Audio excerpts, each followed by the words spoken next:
Yo, yo, yo, what it do, Sooner fans? This is your host, Jeremiah Hall, formerly number 27 on the field, but always number one in your hearts. Here with me today, you know who it is, our captain and fearless leader, my right-hand man, number 9 on the field, the Brayden Weight Room Willie Willis. And this is the podcast on the Prairie.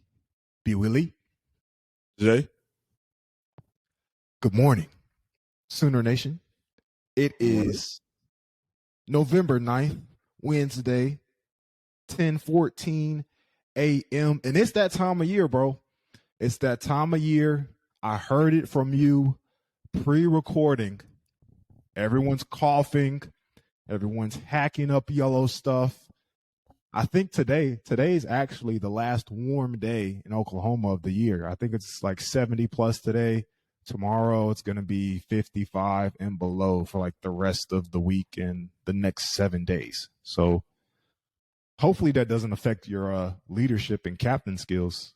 No, I just had to sneeze because I have allergies. I have fall allergies and not spring allergies. But your boy don't get sick, all right? So, you know what I'm saying? Nah, I don't cough or nothing like that. I was just sneezing. But it did hurt because in the game the other day, also if I'm talking and I sound weird, it's because of this. In the game the other day, I dang near bit my tongue in half, and so it hurts. My tongue is a little swollen, and it the side of the tongue has like a hole in it down there, and so yeah, you know what time it is. It's time for a word from our friends at Plainview Legal Group. When times are tough, it's important to have attorneys on your side who will have your back through thick and thin. Haley and Travis Dennis at Plainview Legal are like some of the best offensive linemen in OU history. Lane Johnson, Trent Williams, Orlando Brown, Creed Humphrey. They do the dirty work so you can focus downfield on the rest of your life. Plainview does it all in the world of property and business law. This includes matters in eminent domain, inverse condemnation, real estate transaction, oil and gas title examination, adverse possession, quiet titles, and other boundary disputes. Plainview Legal Group also handles estate planning and probate, from simple wills to proving undue influence. Additionally, their attorneys negotiate, draft, review, and litigate all kinds of commercial contracts for individuals and businesses across various industries throughout Oklahoma. Husband and wife, Haley and Travis Dennis, are diehard Sooner fans and have 5 degrees between them through the university. They love helping anyone, but take pride especially in working with fellow Sooners. They fight tirelessly to protect what you value most because your property is their priority. They are people you want on your side. To schedule your free consultation, visit their website at www.plainviewlegal.com. Give them a call at 405-310-0183 or email them at info@plainviewlegal.com. Please see show notes for important disclaimer information. I know when I was playing, somebody asked me, I think earlier this year, do I wear a mouthpiece? And I'm like, no, like what fun is that? Like I talk way too much smack to be wearing a mouthpiece. That's what I tell people. I don't wear, yeah, for people that are listening, I tell everybody I don't wear a mouthpiece. And then they ask why. And I say, you can't talk mess with a mouthpiece in. Then they be like, yeah, you can. Just get one of those ones that fit to your gums and da-da-da-da. I'm like, nah, it's not the same. Yeah. I tried it my freshman year. I didn't wear one in high school. I tried it freshman year. I always was having to take my mouthpiece off to say stuff. And then I was just like, yeah, nah. Went back to think that's one of the things you learn over the years, because as a freshman, I wore one too. But you get older and you're like, man, forget this. Yeah. Let me talk my talk. I become hypocritical on game day. You know, I keep it PG on the podcast, and I make sure I fill the podcast with positivity and motivational things and good stuff. You know what I'm saying? But there's another side to Jay Hall for all the males out there. I know I keep it very light on the pod, but Jay Hall gets down in the trenches now. All right. Like, don't get it twisted. I'm nice and fluffy right now and on the podcast, but I can go. You know what I'm saying? There's a reason I was captain. Let's not forget. Okay. Yeah, Alex. Yeah. Can't let the people forget, man. But I get what you're saying also in terms of the pointing. I was on our YouTube page, I think yesterday or 2 days ago, and I got to do better actually looking at the camera and paying attention and not picking my nose, bro, because Alex kind of snuck the whole YouTube thing on us one day. Like because you got to remember, we're the podcast on the prairie. Like we started out as just a podcast. So when Alex started posting our stuff on YouTube, I like completely ignored the fact that people would actually be able to see us when we talk.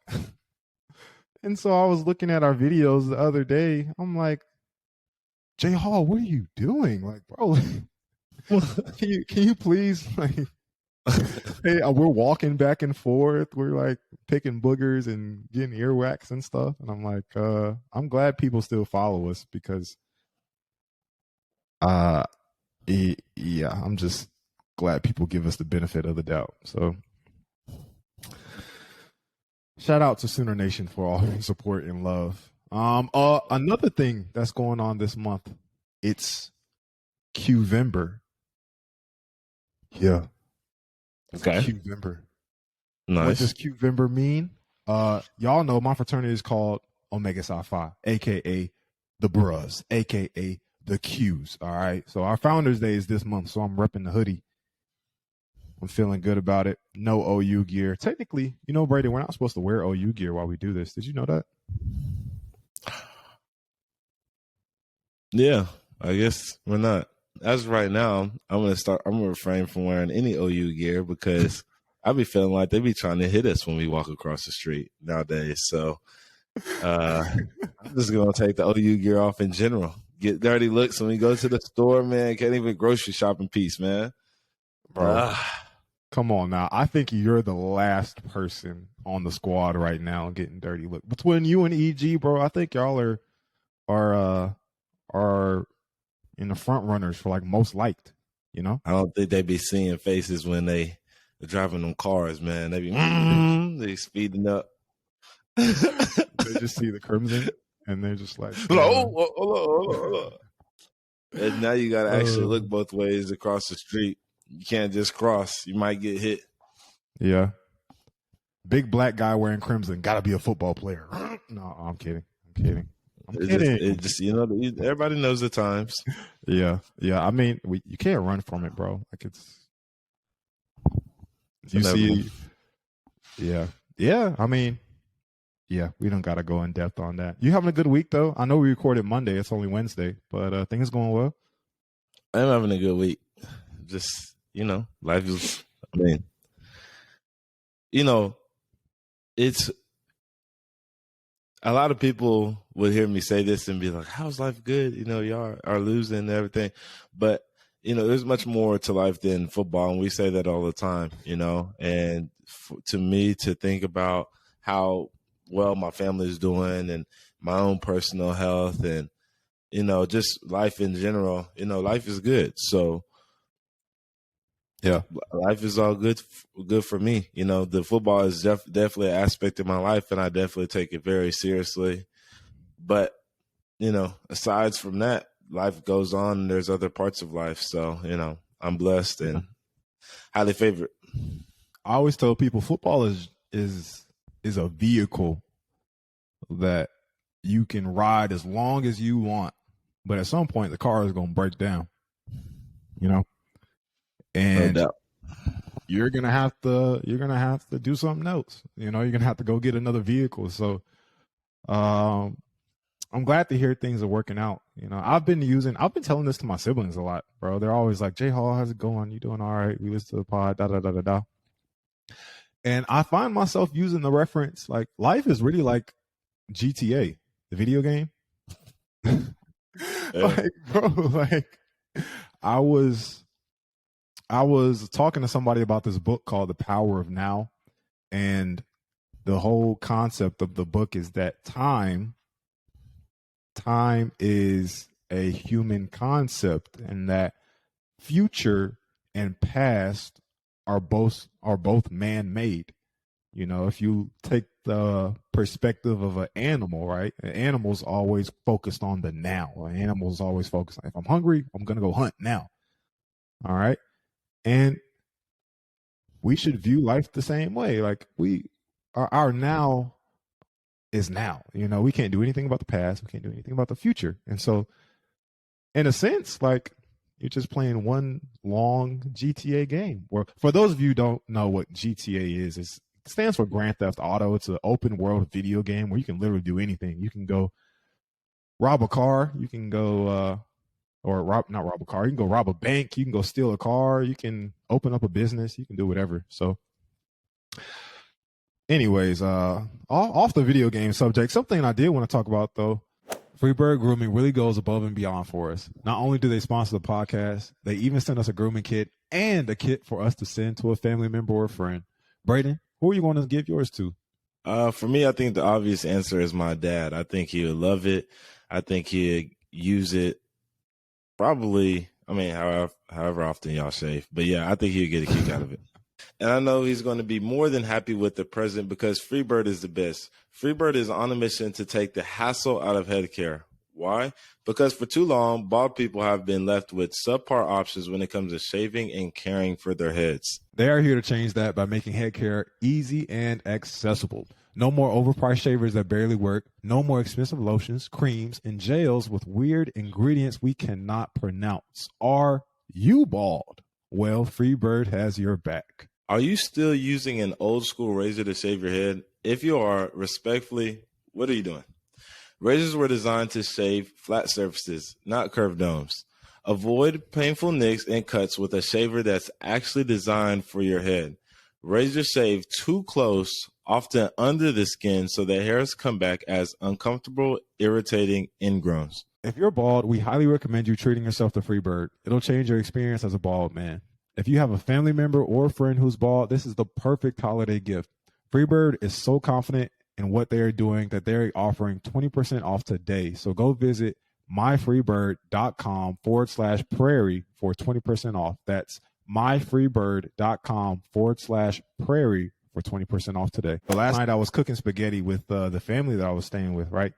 And I thought it was so nice just to sit there. Like I went out and got the groceries and everything, and very often do I find myself in these situations because, you know, I don't have a family of my own where you just sit down, say grace.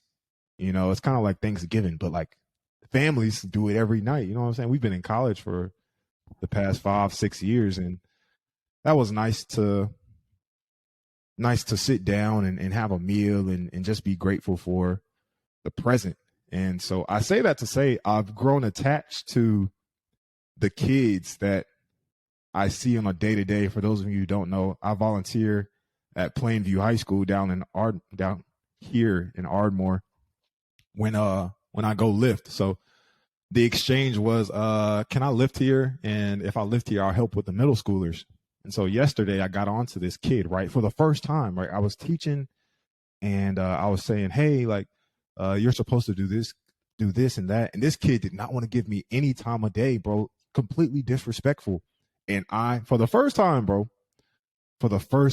I lost it. I was like, why is this 10-year-old or 12-year-old have such an impact on me, bro? I lost it, bro. Like, I got all in his face and like started pointing the finger and everything. I was like, what in the, like, yeah, bro. Like, I just kept going. I kind of like blanked, bro. I didn't curse him out or anything, but after I was done yelling at him, I encouraged him. I showed him how to properly squat. That was the exercise. And long story short, he ended up squatting more than everybody else his age. And I was just like, this whole coaching thing is amazing. Like, especially when you're talking about kids, bro. At that age, they're still, you know how when you get older, you know, people are kind of like stuck in their ways. So at 12, 11, 10, 13 or whatever, like, they're still like kind of listening. And so I felt good about room for growth. Yeah. I felt good. You know, I might mess around and coach or something. You can have that one. Yeah. No time soon. Yeah, you can have that one. I think we talked about this on a podcast one day, but coaching is nowhere in my future. Yeah.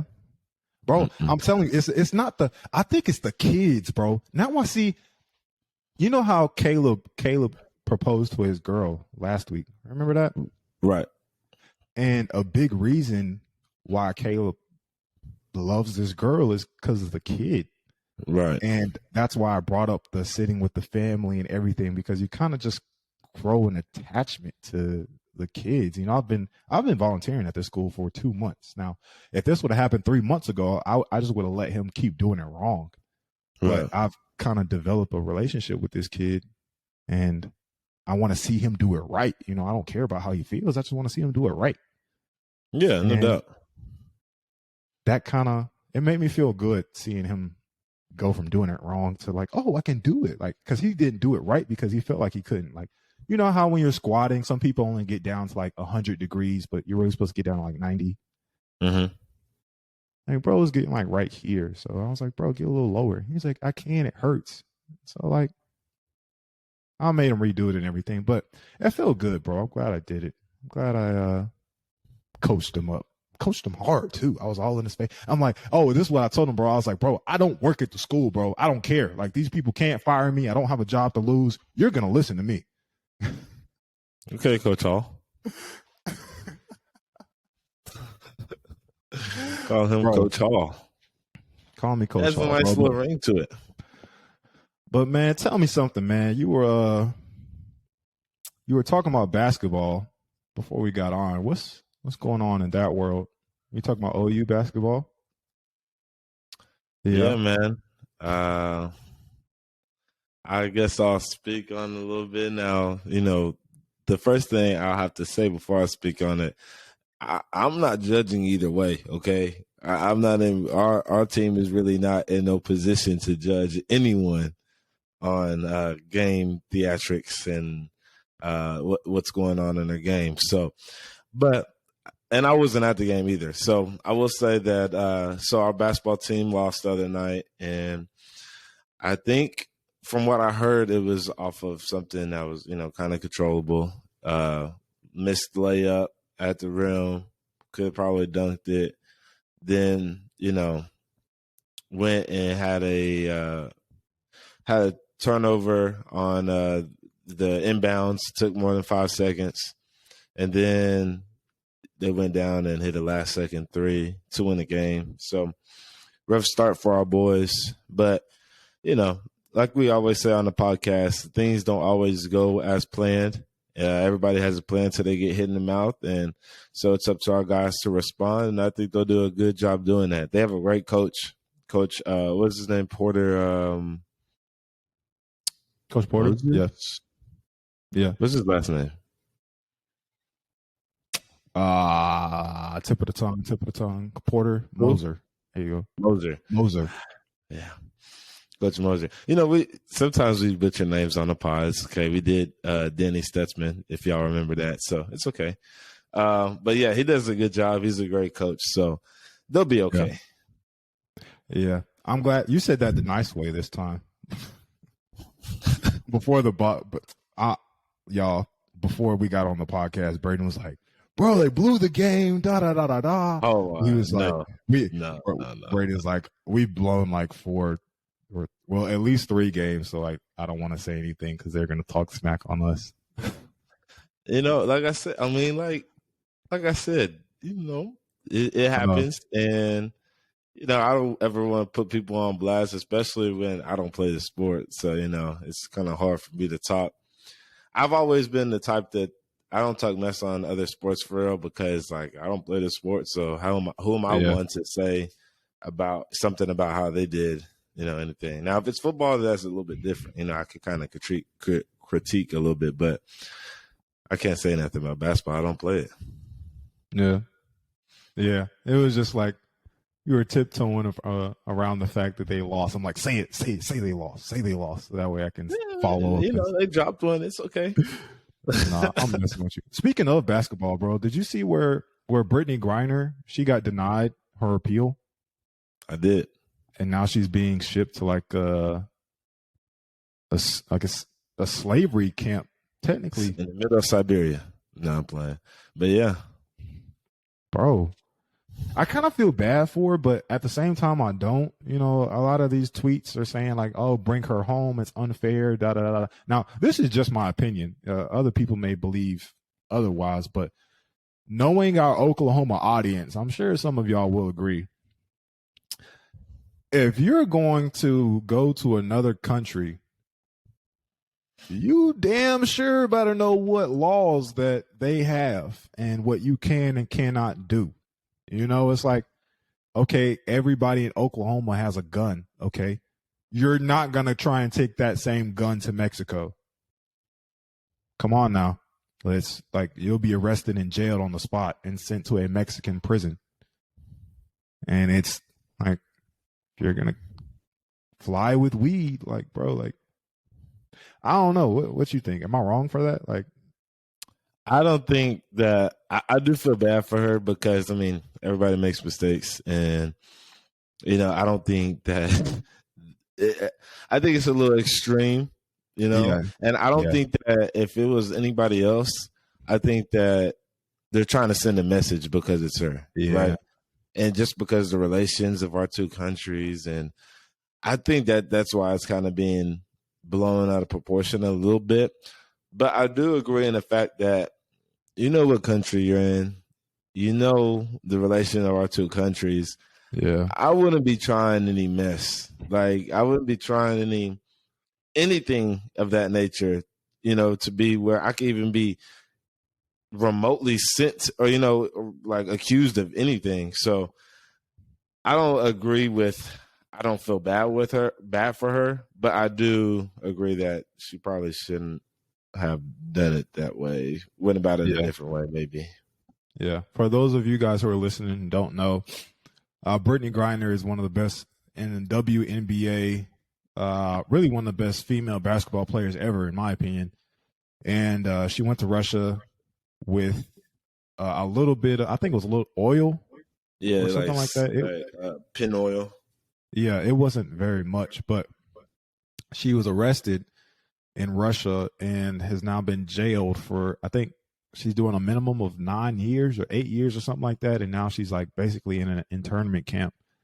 And yeah, Brayden, you're right. I don't think the punishment is right. I think it's a bit extensive. I do believe that she's being used as a tool between the two countries, but at the same time, it all could have been easily avoided. So it's like being stuck between a rock and a hard place. Like, yeah, like I know I did wrong, but 9 years, like, yeah, like it's a little extreme if I do say so myself. But yeah, poor Brittany. Brayden, we are a football podcast, so I guess we do got to talk a little bit of ball. So, no doubt. Talk to us. How has practice been? Got a nice little matchup this weekend. We got West Virginia this weekend. Jay, do you remember your best game while playing youth sports? Nah, bro. I don't remember my best game, but I remember getting a whole bunch of holding calls when I was about 8 years old trying to figure out how to play. That's funny that you say that. The first time that I played flag football, I was really young, and I think I ran the opposite way, like running the ball. And then everybody was pointing me in the right direction. And then I finally ran like 100 yards all the way back for a touchdown. So, that's funny. If you're looking for these experiences, I9 Sports is offering leagues for kids ages 3 through 14. They offer leagues in basketball, volleyball, baseball, soccer, and of course, flag football. Convenience is a huge priority for I9. That's why they've made practices and games on the same day. It's a 1 day a week commitment. Practice first, then gameplay. Plus, leagues are 7 weeks long. They have locations in the Edmond, OKC area, Yukon, Moore, and Norman. Plus, they are offering our listeners $10 off at registration by using the code PrairiePod. That is Prairie Pod. Shout out I9 Sports for sponsoring the pod and all they do for kids throughout the state of Oklahoma. Not an easy environment to play in, I will say. At all. Yeah, I think that West Virginia is probably outside of the Cotton Bowl. I'd say West Virginia is probably the hardest environment to play a football game in the Big 12. Yeah, it's up there. I mean, I think K-State does a good job as well. Yeah, K-State. But yeah, Ames is not an easy place to walk into either. Yeah, Ames. Baylor's tough sometimes. Baylor is tough. Baylor is tough to go into. Always is. But West yeah, Virginia's up there. West Virginia probably takes it. I mean, it definitely is up there for sure. And, we've had great battles with them up there. So, especially, in 2018, that's the last time I've been up there. Obviously, 2020 got canceled because of COVID. 2018 was the last time I've been up there. We had a shootout up there. Really good game. One onside kick, all that other good stuff. But, just a preview on the Mountaineers. Record doesn't give them justice on how good of a team they are. It's kind of, the same story of, some of the other teams that we've played this year. Good team. Strength of the team is probably their offense, most likely their receiving core. Great receiving core. You got a great quarterback. They like to throw it around the yard. Decent running game. I watched film on the first game I watched for preparation last week was the West Virginia Baylor game. And the West Virginia running back, 24, he's official. He can go. He's nice. Now, they do throw the ball a lot, but for some reason they ran it a lot that game, and he can go. So I was impressed by him. Offense is good. Defense is good. Same old West Virginia team. They're scrappy. They play hard. Some of the same things. A lot of people don't know, but West Virginia is a hard place to play because of the environment and the people that are there, but also because the circumstances, right? So you got to fly in. You fly into a town that's like an hour away from like where you're staying, right?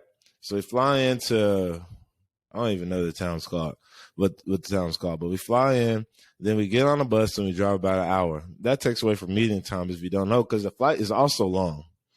So we drive about an hour, get to our hotel, go through all of our meetings, all of our pregame routine. In the morning, we have about an hour, 45 to an hour minute drive to the stadium, right?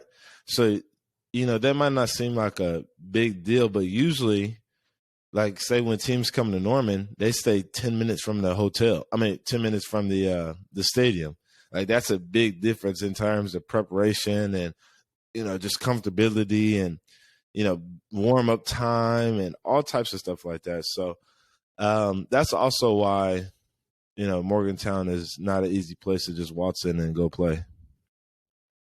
Yeah. I think last time we talked about Morgantown, we mentioned how Creed's dad got into a fight in the stands. I will never forget that. Mm-hmm. Yeah. Ever. And as I recall, I don't think I was playing that much in 2018. I know I was on special teams, but shoot, I think I ran a run route in Morgantown. And I run a drag. I got popped on the drag and the ball wasn't even thrown. I was like, where's the flag? and then it got loud, and yeah, you remember the game. It was back and forth. But keys to the game, Brayden. Any keys to the game? We always talk about turnovers. That's one just in football across the board. We're talking about flags.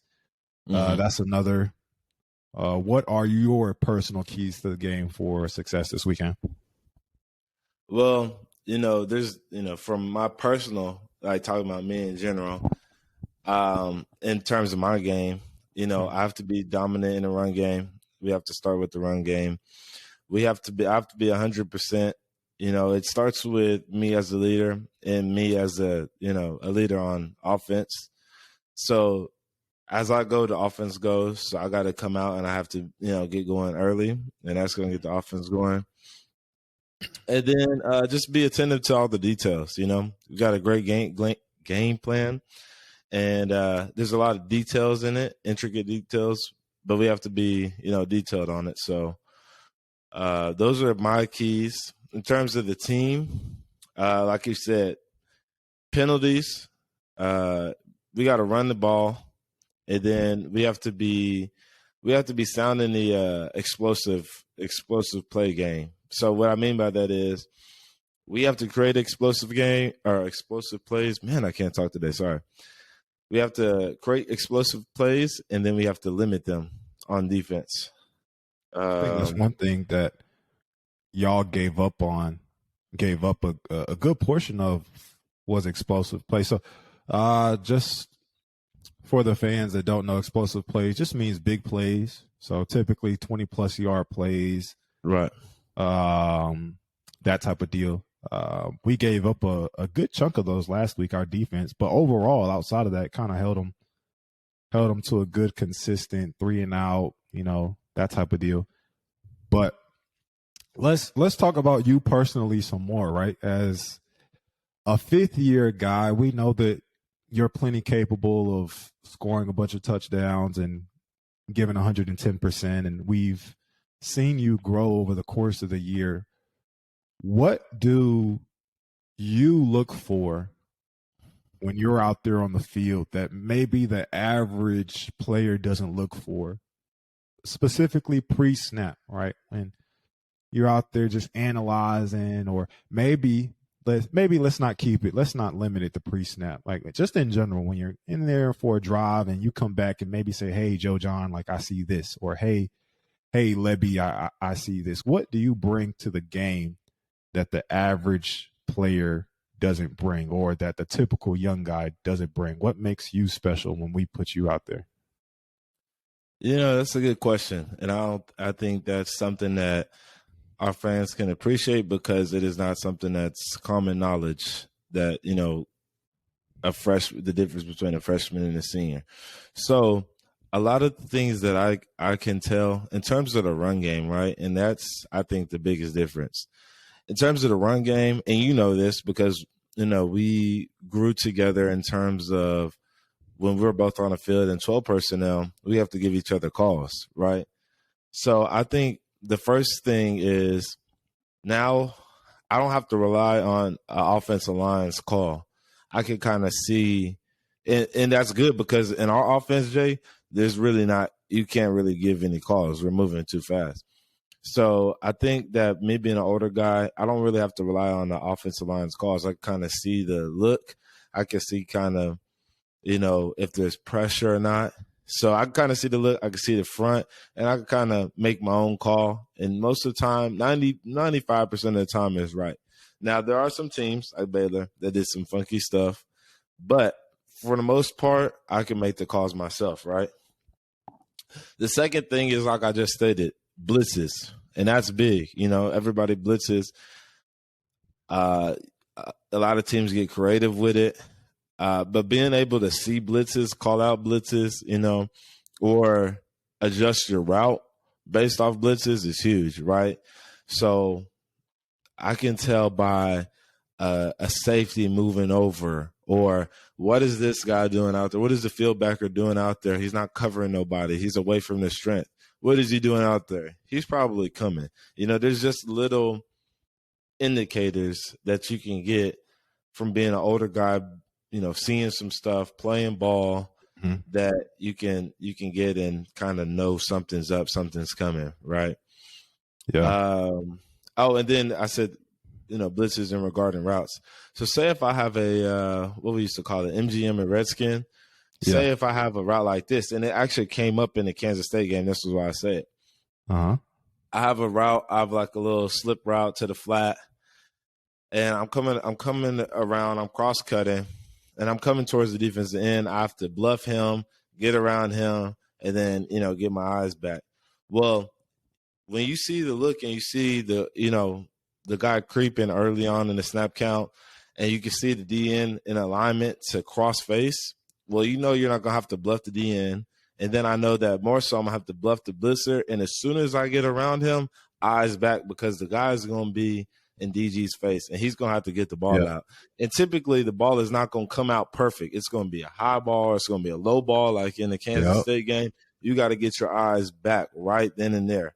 So it's just little stuff like that I think separates a senior from a younger guy. you know? Bro, that right there was a great example. Being able to anticipate rather than react is something that takes time. No matter how old you are or how good you are, we could put Caleb Williams back there, and there's just some things that he wouldn't understand until he has faced that multiple times. And I'm glad you used the MGM Redskin example because that was my play. That's yeah. That's the bread and butter right there. Yeah. I knew we played a lot of ball. We've been through a lot of situations, and I know that's something that I've seen you've been in that same situation. So it's something that, and I mean, the public might still be a little fuzzy on it, but we both understand I see what you mean. Yeah. Yeah. For those of you guys who are lost in terms of the actual play, just think me coming across the formation on the snap and getting the ball, or Brayden or anybody, and getting the ball in the flat. That's pretty much where you guys saw me get the ball most of the time. And it was something that I was good at and something that Brayden has developed over the years as well. Great example, bro. I'm going to leave it there. All right, y'all, moving on to our upset pick and around the world in college football. There's not any marquee matchups this weekend. However, there are some good games. First, I'm going to throw my upset pick out there. Baylor versus Kansas State. Baylor is not ranked, but Kansas State is ranked at 19. Now, normally I'm a fan of Kansas State, but after seeing them live and in person versus OU, I think that Baylor can walk away from that one with the dub. I think they definitely have the potential.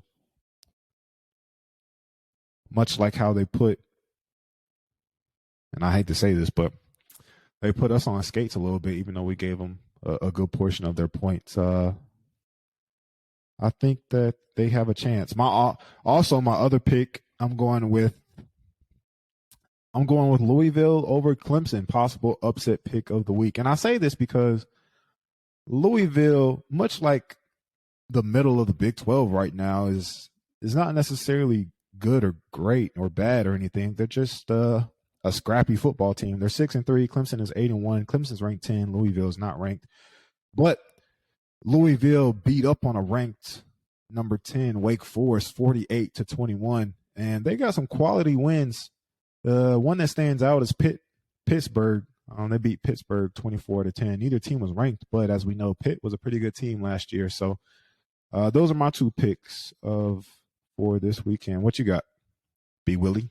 My solid one and only solid pick is going to be Wake Forest over North Carolina. Sorry, Jay Hall. But Wake Forest is a good team, as we know. Took some tough losses. UNC is 8-1, number 15. I just think that Wake Forest gets it done. Not for any particular reason. I just think they get it done. I feel it, bro. I'm not mad at you in terms of the UNC thing. They didn't offer me, so it's F them. Forget them. Okay. Fair. Forget them. Marquee matchup in Alabama, Ole Miss. Yeah. I'm pretty sure Bama comes out with a win. I don't see Bama losing back to back. Yeah, I don't think so either. I don't think Nick Saban allows anything close to it. I think them boys go and beat up on Ole Miss down there in Ole Miss. Moving on, Texas is ranked 18. We see TCU in the college football playoffs. Number 4. Texas is actually favored in that game by 7 points, which I think is baffling. That's interesting. But let's see how far TCU can go. Honestly, I think people are just expecting them to fall off at some point because in order for TCU to even stay in there, they'd have to go on and win the Big 12 championship and everything. So we'll see. The Big 12 is very shaky right now. I have no confidence in anyone in the Big 12 right now. I'm sorry, OU. We're not even a topic of conversation. However, we'll see. I want y'all to have a good weekend, man. Thank y'all for tuning in for the pod. I know we didn't have too much substance today, but I mean, not every day is going to be our great day, but we want y'all to have a great day, especially while you're listening to the pod. Okay, so we appreciate your love. We appreciate your support. We appreciate the ads. We're grateful. Brayden, anything left for the people? Nah, just all love. See y'all Saturday. Yes, sir. All right, y'all. Deuce.